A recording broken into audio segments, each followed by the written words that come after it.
Good morning, Algebra 2 students. So today we're going to move into Chapter 2. We'll start talking about relations and functions and then special relations that are linear. Today, just the definition of a relation can be defined as any set of points. Any set of points. It can be written several different ways. So for example, in this case, I'm just writing out 4 different points. You can see that in this case, the x-coordinate here is 1 and the y-coordinate is 3. And we've got 4 points. It could be written in table form like this.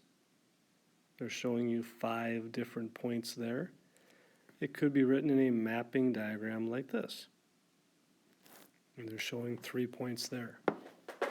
So in any relation, the domain is called the set of inputs, which is typically your x-coordinates. So for example, in the red relation above, the domain would be 1, 2, 3, and 4. The range then is your set of outputs, which is typically your y-coordinates. And so your range in the red relation up above would be 3, 5, 7, and 9. In the blue graph, or in the blue relation, which is a set of points, the domain would be 0, 1, 2, 3, and 4. And the range would be -2, -5, -8, -10, and -14, just the y-coordinates. In the green mapping diagram, the domain would be 1, 2, and 3, and the range would be 3, 5, and 7. Now, a function in math terms is when it is a relation. So a function is a special type of relation. It is a set of points then, where each element of the domain corresponds with exactly one element of the range. So basically each element, or each x, has exactly one y. So for example, looking at this particular relation, 1 is to 3, or 1 corresponds with 3, but 1 doesn't correspond with anything else. 2 is with 6, 3 is with 9, 4 is with 12. Therefore, this is a function.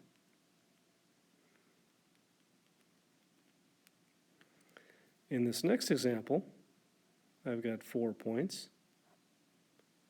And you can see right away, -1 corresponds with 2, and -1 corresponds with 4. So that element of the domain, that -1, does not correspond with exactly one range. It corresponds with 2 of them. So this would not be a function. This particular one, you can see all members of the domain are different, 3, 4, 5, 6, 7, 1, and each one has exactly one output. 3 goes to 1, 4 goes to 1, 5 goes to 1. Therefore, this is a function.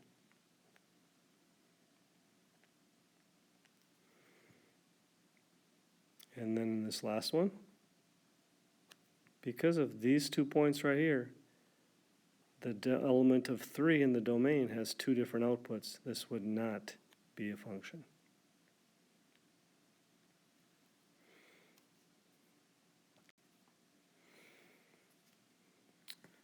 So equations that represent functions are often written in function notation, which is called f, or read f of x. This does not mean that it's f, the variable, times x. It's f of x. So when I have the equation y equals 2x plus 1, which we'll talk about later is a linear equation, but if I put 0 in for x, 2 times 0 is 0 plus 1 is 1. So 0, 1 is a point on this. If I put 2 in for x, 2 times 2 plus 1 is 5. If I put 5 in for x, 2 times 5 is 10, plus 1 is 11. So this equation right here can be written in function notation like this, replacing the y with f of x. Because we say that y is a function of x, so y is a function of x, which means y depends on what x is. So if f of x is 2x plus 1, if I'm saying f of 0, I'm asking what is this equal when x is 0, which is 1. F of 2, if I put 2 in for x, it would be 5. F of 5 would be 11. F of negative 3, I would take 2 times negative 3 and add 1, which would be negative 5. Some other examples here. If f of x is negative 2x plus 4 and g of x is x squared minus x, f of 2 means I would put 2 in for x in the f function. So I have negative 4 plus 4, which is 0. G of 3, now I'm going to use the g function. Put 3 in for x, so I've got 3 squared minus 3. 9 minus 3 is 6. F of negative 4 would be negative 2 times negative 4 plus 4, which would be 12. So that is function notation, f of x. Now your assignment here is going to be to do the 2.1 practice. You do not have to worry about things like one-to-one onto both, discrete or continuous. We're basically just asking for domain and range and whether it is a function or not. And then you'll be doing some problems with function notation. So your assignment is the 2.1 practice, 1 through 14.